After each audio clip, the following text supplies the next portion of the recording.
किसी भी नेता के लिए सत्ता सबसे बड़ा टॉनिक होती है और इसीलिए दुनिया भर के नेता हमेशा सत्ता से चिपके रहना चाहते हैं। इसलिए अब हम आपको यह बताएंगे कि चीन के राष्ट्रपति शी जिनपिंग कैसे आजीवन राष्ट्रपति बने रहना चाहते हैं और इसके लिए वहां की कम्युनिस्ट पार्टी के अधिवेशन में विशेष तैयारियां चल रही हैं। अगर शी जिनपिंग इस अधिवेशन के जरिए अपने पसंदीदा राजनीतिक प्रस्ताव वहां पर पास करा लेते हैं तो आने वाले कई वर्षों के लिए वो दुनिया के सबसे शक्तिशाली नेता बन जाएंगे, जिन्हें कम से कम चीन में तो कोई चुनौती नहीं दे पाएगा। चीन में उनका एक छत्र राज होगा और ये भारत के लिए एक बहुत बड़ी चिंता की बात है। इसलिए आज हम सरल भाषा में इस पूरी खबर का विश्लेषण करेंगे, आपको बताएंगे कि चीन में आजकल क्या चल रहा है। सबसे पहले आपको इस अधिवेशन के बारे में बताते हैं जो आज ही शुरू हुआ है। चीन में आज से कम्युनिस्ट पार्टी ऑफ चाइना का 19वां अधिवेशन शुरू हुआ है जो 11 नवंबर तक चलेगा। यह अधिवेशन दो वजहों से बहुत महत्वपूर्ण है। पहली वजह, इसमें चीन के मौजूदा राष्ट्रपति शी जिनपिंग के अधिकार क्षेत्र को और बढ़ाया जाएगा और मजबूत किया जाएगा, यानी वो पहले से और मजबूत हो जाएंगे। और दूसरा, इस अधिवेशन में चीन की कम्युनिस्ट पार्टी द्वारा एक प्रस्ताव पेश किया गया है जिसे हिस्टोरिकल रेजोल्यूशन कहा जा रहा है, ऐतिहासिक रेजोल्यूशन। हम आपको इस प्रस्ताव के बारे में बताएंगे, लेकिन पहले आप यह समझिए कि शी जिनपिंग की शक्तियों का विस्तार पूरी दुनिया के लिए और भारत के लिए चिंताजनक क्यों है। वर्ष 2018 तक चीन में यह कानून था कि वहां कोई भी नेता 10 साल से ज्यादा समय तक राष्ट्रपति नहीं बने रह सकता। यह कानून डेंग शाओपिंग लेकर आए थे जो 1978 से 1989 तक चीन के राष्ट्रपति रहे। इसके बाद चीन में जितने भी राष्ट्रपति आए उन्होंने इसी कानून का पालन किया और अपने दूसरे कार्यकाल के बाद राष्ट्रपति का पद छोड़ दिया, यानी कोई भी 10 साल से ज्यादा राष्ट्रपति नहीं रहा। लेकिन शी जिनपिंग ने वर्ष 2018 में अपना पहला कार्यकाल पूरा करते ही इस कानून को ही बदल दिया और नई प्रस्तावना में यह लिखा गया कि अब अधिकतम 10 साल तक राष्ट्रपति बने रहने की शर्त को समाप्त कर दिया गया है। यानी इस हिसाब से मौजूदा अधिवेशन में सबसे बड़ा मुद्दा यही है कि क्या 68 साल के शी जिनपिंग को चीन का आजीवन राष्ट्रपति घोषित किया जाएगा, क्योंकि वो अगले साल बतौर राष्ट्रपति अपने 10 साल पूरे करने वाले हैं। और अगर ऐसा होता है तो इसमें दूसरे देशों के साथ भारत के लिए भी एक संदेश होगा और वो संदेश ये है कि भारत को अगले कई वर्षों तक चीन के एक ऐसे राष्ट्रपति के साथ डील करना पड़ेगा जिसकी विस्तारवाद को लेकर बहुत आक्रामक नीतियां हैं और भारत के पर जिसकी बुरी नजर है। शी जिनपिंग के कार्यकाल में चीन की जमीन वाली भूख बहुत तेजी से बढ़ी है और वर्ष 1967 के बाद ही हिंसक झड़प भी उसी का एक नतीजा थी।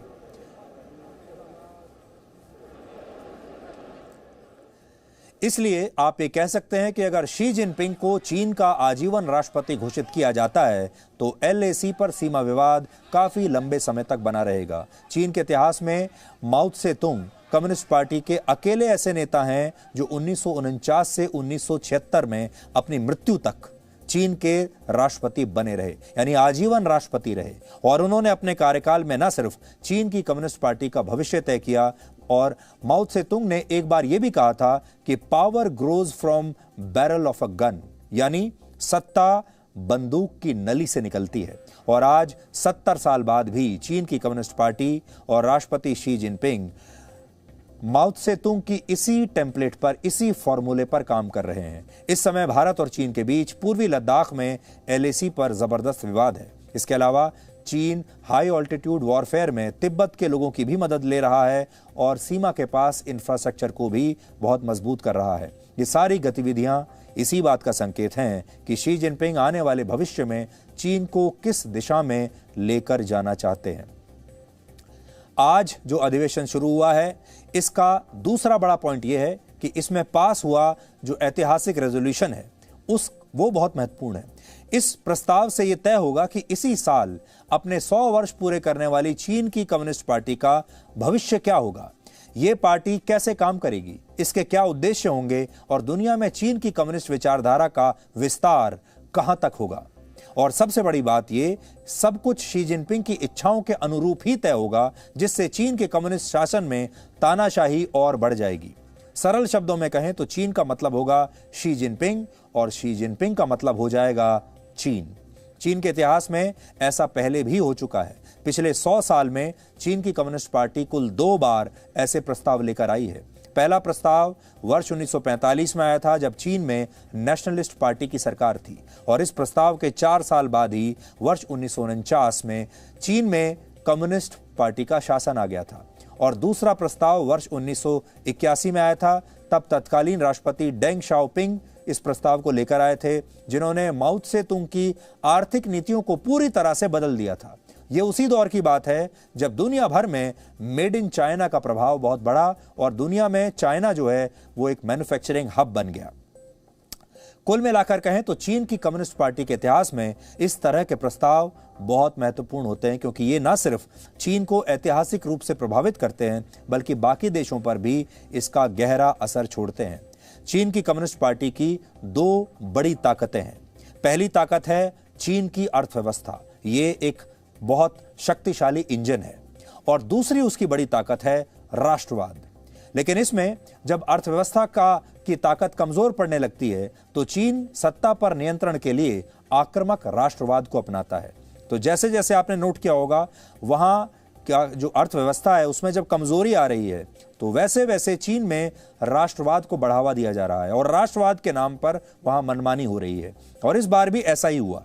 कम्युनिस्ट पार्टी की प्रस्तावना बदलकर शी जिनपिंग चीन को नकली राष्ट्रवाद की तरफ लेकर जाना चाहते हैं, ताकि चीन में उनके विद्रोह की तमाम संभावनाओं को हमेशा के लिए समाप्त किया जा सके।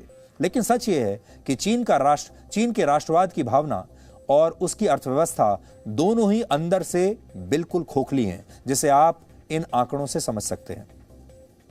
इंटरनेट की स्वतंत्रता के मामले में चीन के पास 100 में से केवल 10 नंबर है। यानी इंटरनेट के इस्तेमाल के मामले में चीन में लोगों के पास कोई आज़ादी नहीं है, और इसमें अलग अलग जो सर्वे अगर आप करें तो उसमें चीन को बहुत ही कम नंबर दिए जाते हैं। आज जैसे भारत में आप इंटरनेट पर, सोशल मीडिया पर कुछ भी लिख सकते हैं, लेकिन चीन में ऐसा नहीं है।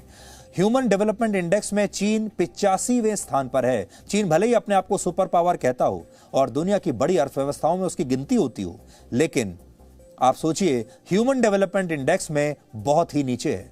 चीन हर साल 1,25,00,000 किलोटन कार्बन उत्सर्जन वातावरण में छोड़ता है। चीन में पूरी दुनिया में सबसे ज्यादा लोगों को मौत की सजा भी सुनाई जाती है, और चीन में मीडिया को बिल्कुल भी स्वतंत्रता नहीं है। वहां मीडिया भी सरकार की मुट्ठी में रहती है। दुनिया की दूसरे सबसे बड़ी अर्थव्यवस्था होने के बावजूद चीन की 50% आबादी को राष्ट्रीय आय का सिर्फ 14.4% हिस्सा ही मिलता है, जिससे वहां आर्थिक असमानता भी बढ़ती जा रही है। यानी चीन में अमीर और अमीर होते जा रहे हैं, गरीब और गरीब होते जा रहे हैं। हालांकि सबके बावजूद चीन का पूरा ध्यान विस्तारवाद पर है। अमेरिका के रक्षा विभाग की एक नई रिपोर्ट के मुताबिक चीन ने हिमालय क्षेत्र में फाइबर ऑप्टिक केबल बिछा दी है, ताकि वो अपने सैनिकों के बीच संचार व्यवस्था को बेहतर कर सके। इसके अलावा चीन भारत के साथ दूसरे देशों के साथ भी सीमा पर अपने सैनिकों की तैनाती बढ़ा रहा है। इस समय 10 से ज्यादा देशों के साथ चीन का सीमा विवाद है, और वो साउथ चाइना सी पर भी अपना दावा करता है। ये वो सारी बातें हैं जो दुनिया को अस्थिरता की तरफ ले जा सकती हैं। चीन के कोरोना वायरस ने दुनिया को सामाजिक और आर्थिक रूप से कैसे नुकसान पहुंचाया, ये हम सब पहले ही देख चुके हैं। तो यहां पर जो बड़ी बात है वो ये कि आज ये अधिवेशन शुरू हुआ है, अब ये 2 दिन और चलेगा, और इस अधिवेशन में क्या क्या प्रस्ताव पास होते हैं ये हम आपको बताते रहेंगे। वैसे तो भारत में चीन के अंदर क्या हो रहा है उसके बारे में ज़्यादा जानकारी मिलती ही नहीं है लोगों को, क्योंकि चीन में स्वतंत्र मीडिया नहीं है, वहाँ की कोई खबर बाहर तक नहीं आती। लेकिन हम आज आपको ये बताना चाहते हैं कि जी न्यूज़ पर हम आपको चीन से जुड़ी हर खबर बताएंगे, और आपको ये भी बताएंगे कि शी जिनपिंग के मन में इस समय उनकी मंशा क्या है।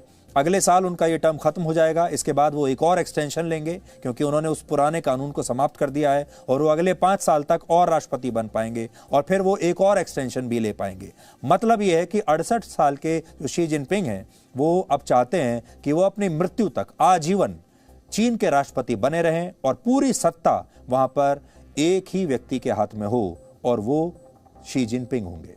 ये जो होने जा रहा है चीन में, ये पूरी दुनिया के लिए एक बहुत खतरनाक बात होगी, और भारत के लिए भी ये एक बहुत बड़ा खतरा होगा।